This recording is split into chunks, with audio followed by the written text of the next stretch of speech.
DeAndre Hopkins is not a difference maker. He's just a name at this point, and that doesn't do anything for me. That's what one anonymous NFL executive said about the Baltimore Ravens addition of the veteran wide receiver this offseason. And Mike Sando of The Athletic, he actually spoke to several NFL execs on every single team's offseason moves thus far to this point of the offseason. And let's see what they had to say about our Baltimore Ravens. It said they went through a lot of change last offseason.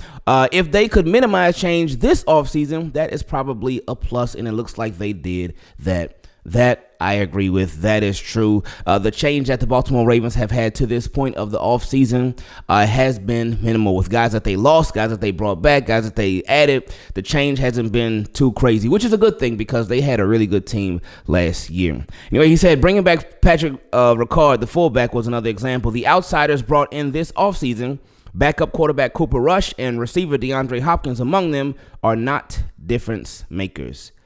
And with that part, I was like, they not difference makers. Like, Cooper Rush, he's a backup quarterback. He don't got to make a significant. Obviously, he's not going to be a difference maker because he's not a starter.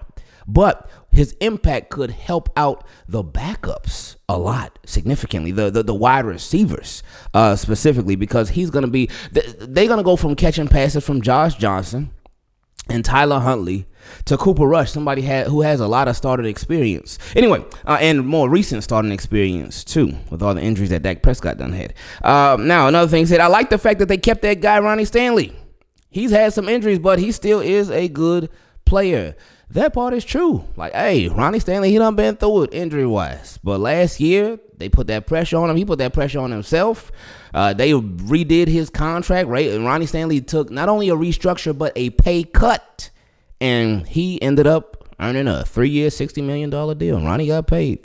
But he said, D-Hop, that doesn't do anything for me. He's just a name at this point. And also, in the previous statement where he said he's not a difference maker. Now, with DeAndre Hopkins specifically, it's no shocker that somebody would say something like this about him right here, right now. Why? Because of what they've seen recently from DeAndre Hopkins, and they're probably going based off of last year. That wasn't really too impressive, but at the same time, you got to think about the context, because not everything is just so black and white, my friends. Now, I'm not saying D-Hop is going to come to the Baltimore Ravens and be this all-pro wide receiver, getting 1,500 yards and 11 touchdowns and going crazy with it.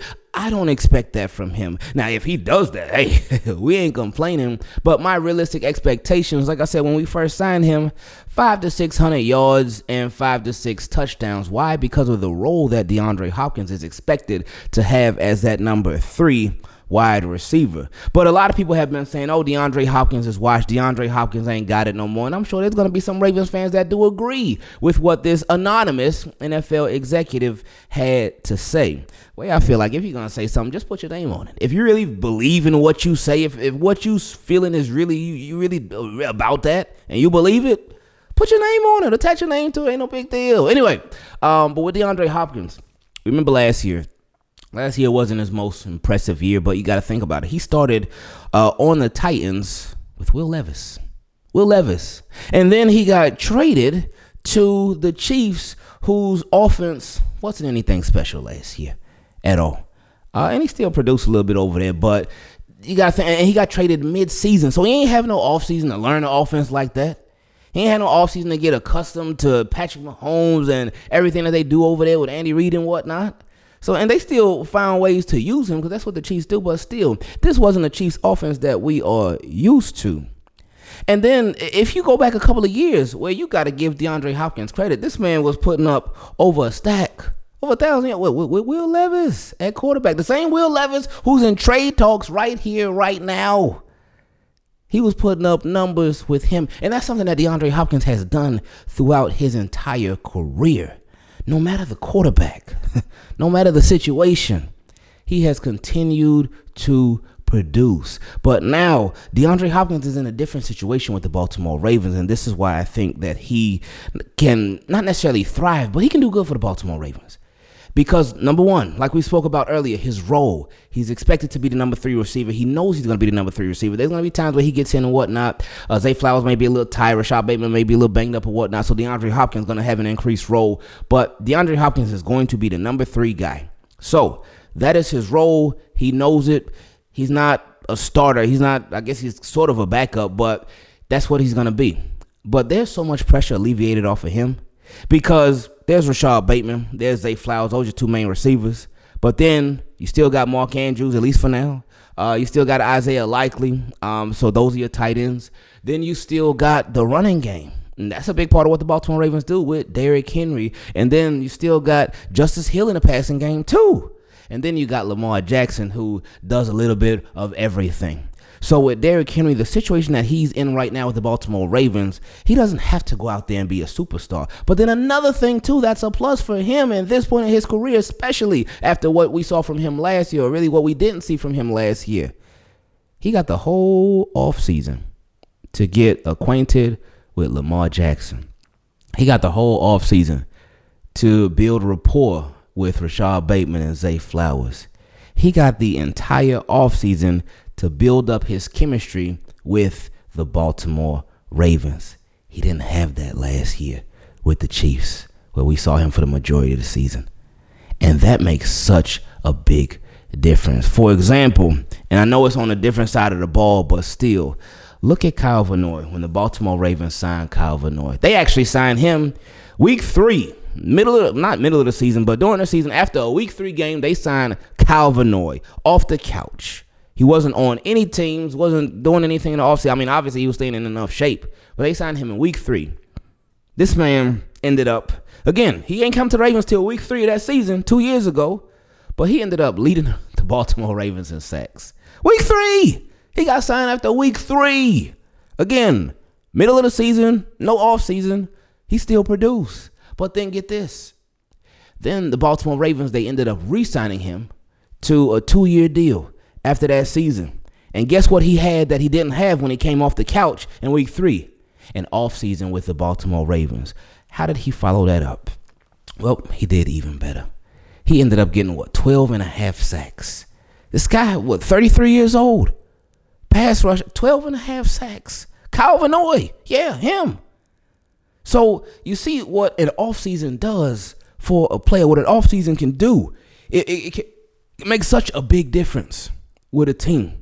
It can make such a big difference with that player and their individual impact. So again, I'm not saying DeAndre Hopkins is going to go crazy or anything like that, but saying that he's just another name at this point and he's not going to be a difference maker, I disagree with that. I can understand why somebody could say that if they're looking at it just real black and white without the context, but this is why context is key. Now, something else that this NFL executive said is that Mark Andrews and Justin Tucker remain on the roster, and they both do, at least for now. With both of them, it seems like stuff is pending. We don't know what's going to happen. Obviously, Justin Tucker, all that stuff is still up in the air. With Mark Andrews, again, John Harbaugh's comments the other day, it ain't really sound too promising that Mark Andrews is going to stay, but we'll see. But he said one executive thought that Andrews or fellow tight end Isaiah Likely could be available by trade, and that would certainly be something. But it actually leads us into my favorite part of these videos, questions from Team Keep It Clean. And the first question has something to do with what this NFL executive said. Shout out to my guy George K. He said, "What's up, Ingravenvids and Team Keep It Clean?" What's up, George? He said, "Hope all is well with you. I have 2 intriguing questions today. Let's start with the possibility of a tight end exodus in Baltimore." Said, with the extension for Trey McBride totally blowing up the tight end market at $19 million average per season. A lot of Ravens podcasts and media outlets are saying re-signing Isaiah Likely could or would make Likely the highest paid tight end in the league with his potential and age this upcoming offseason. I agree. It could. And will it be with the Baltimore Ravens or will it be somewhere else? It's to be determined. Hopefully it is with the Ravens. But anyway, he said, making that cap hit for Andrews not look so bad now. But they are also reporting Mark would still be commanding top 5 tight end money in the market with his history in production. So, with tight end being the number one position, the Ravens organization seems to be great at identifying, drafting, and developing, and all of the depth and talent in this year's draft. And also considering Linderbaum, Kyle Hamilton, and Zay Flowers all have upcoming contracts expiring.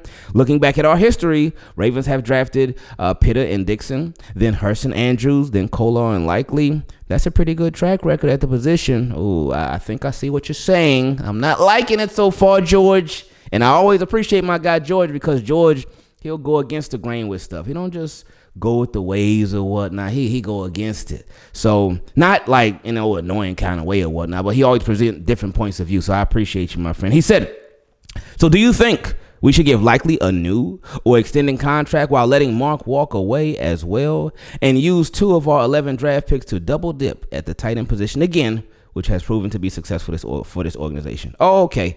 All right. I thought you were saying something else. Okay, my apologies.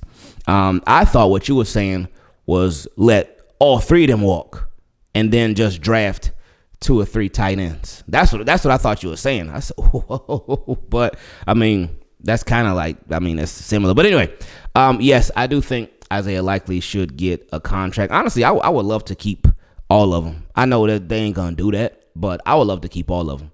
But if I did have to choose one, I would say Isaiah Likely. He's an up-and-coming tight end. Obviously, Lamar Jackson, Mark Andrews have a crazy chemistry. And Mark Andrews is still an amazing player. But I would go with Isaiah Likely. Younger guy, up-and-coming, been more healthy. Reliable, too. Be reliable. Mark Andrews is reliable. But Isaiah Likely, he been reliable, too. And he could just make some plays. We know Mark can make some plays. Isaiah Likely certainly can, too. After the catch, both of them are good. I think Isaiah Likely, especially him having played wide receiver, he's a bit more shifty and whatnot. Again, Mark Andrews still like that, man. Like, again, I know what happened in the playoffs, but Mark Andrews still a baller, man. So I know people got it twisted right now. Like, oh, look at this playoff. Look at how he does in the playoff. But, again, the regular season, Mark Andrews be killing it, man. That man, he one of them guys for real, man. But, yeah, I could see them re-signing Isaiah Likely. Even though Isaiah Likely going to be more expensive than Mark Andrews. He'll be a lot more expensive than Mark Andrews. But I could see them re-signing Isaiah Likely, and then I could see them re-signing Charlie Kolar too, because he ain't gonna command much money. He really won't, especially for what his role has been with the Baltimore Ravens. So I could see them keeping both of those guys and then letting Mark Andrews walk. But again, somebody like Mark Andrews, you want to keep him. Obviously, you want him to remain with the team because you want to get the most out of him, especially this year. But at the same time, next year, you don't want to just, we're just going to get a comp pick from Mark Andrews. You don't want to do that. So that's why I still think Mark Andrews could end up being shipped out. Anyway, he said, question number 2. You know how you're watching a game and the announcers say, this kicker hasn't missed in this many games or attempts, and then he misses the kick. Oh, yeah. Yeah. He said, or them saying a QB hasn't thrown an interception in this many games or passing attempts, then he throws a pick. Oh, yeah. He said, or saying a running back hasn't fumbled in so many carries and fumbles the ball. You get what I'm saying? What if the reason we can't get to the Super Bowl and win that championship is simply because of one quote that was spoken on draft night? Oh, see, that's what I'm talking about. What got George, right? He coming with some other stuff from way left. But I love it, man. He said, and that quote being, they're going to get a Super Bowl out of me. What if Lamar accidentally jinxed himself and his chances at a championship all because of making this statement and the excitement of draft night? No, because all these players, especially at the quarterback position, being the leaders of the team, that's what they talk about. Hey, what's your goal here? What do you want to make happen since being drafted by this team? He could put any team in that sentence or that question. Hey, I want to bring a Super Bowl to this team. I want to make it happen. That's my goal. Bring a Super Bowl to this team. I was going to say the same thing.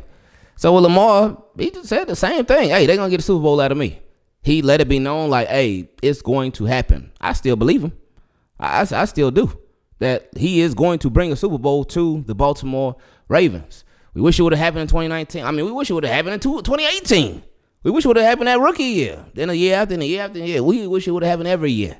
It hasn't happened yet, but I still think it will happen. But no, I don't think he jinxed himself.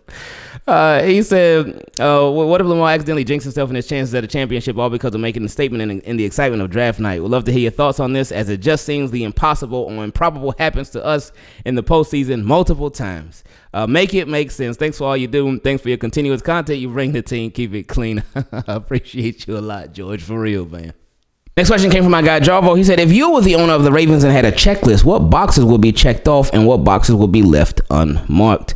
Boxes that would be checked off, just all the positions that we straight at. As far as the boxes that would be left unmarked, so not checked off yet, will be left guard, cornerback, edge would be like, oh yeah, we got to figure something out there. And interior defensive line too. Also, linebacker. I know John Harbaugh said, oh yeah, Trent Simpson, he gonna be the starting linebacker. He expects him to be, but I ain't sold on that yet. So I will say linebacker. Then safety too. We gotta figure something out there, see what happens. But yeah, other than that, I feel like we pretty set. So he also said that checklist includes positions, coaches, GM, etc. Oh yeah, I mean. We already re-signed our head coach to a 3-year extension. I mean, EDC is gonna be like any day now too. So we'll see. He said I have everything checked off, but monsters in the trenches and the team mental during the playoffs. Well, that's something that you work on, obviously during the offseason, but throughout the regular season too. And then of course, when you get to the playoffs, you got to get there first. And he said, forgot to add this, but what grade would you give each position? What grade would you give last year's players plus overall draft grade? Each position, quarterback, A plus. Running back, A plus. Tight end, A plus. Offensive line, I'll probably give them maybe like a B minus, maybe a C plus, B minus. Because I know a lot of people talk, oh yeah, offensive line so bad, offensive line, oh they suck, they this, they that. If their offensive line was really that bad, like that bad, like, again, they had some rough moments, they certainly did. And a lot of times it was like scramble drill or bust. But Derrick Henry wouldn't get no 1,900 yards if they were that bad. And I know a lot of everybody, hey, he always ran to the left side and hey, whatever works. But so yeah, I'll probably give him a B minus. Wide receivers, I will probably give them a B minus as well. Just because last year they were doing their thing, but then them injuries just derailed a lot, especially Rashad Bateman. With Zay Flowers, his came at the it came at the worst time. I mean, the injuries sucked regardless, but the timing was terrible. What else? Defensive line last year, I'll probably give them a B minus because they produced, but it was tricky. So that's defensive line. And I included the edge group with that. Cornerbacks last year, I'll probably give them a high B plus. Want to give them A minus with the Brandon Stevens stuff, and that's more so on coaching for not like fixing that. So I give them probably a B plus for cornerbacks. Safeties. I will probably give them an A. I give them an A. Special teams punter Jordan Stout. Probably give him like a C plus.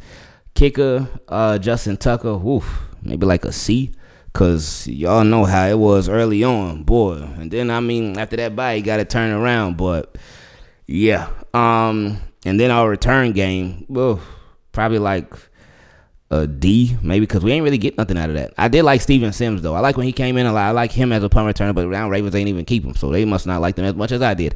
So I probably give it the return game, special teams return game, like a D, because it wasn't nothing really special about it. And I think that's an area of improvement that they need to, and I can't say invest in, but they need to invest in that. And obviously, there's players that could play different positions. Like, oh yeah, we got a corner that could do returns or a wide receiver that could do returns. It needs to be something like that, in my opinion, because you need to upgrade that spot in a big way.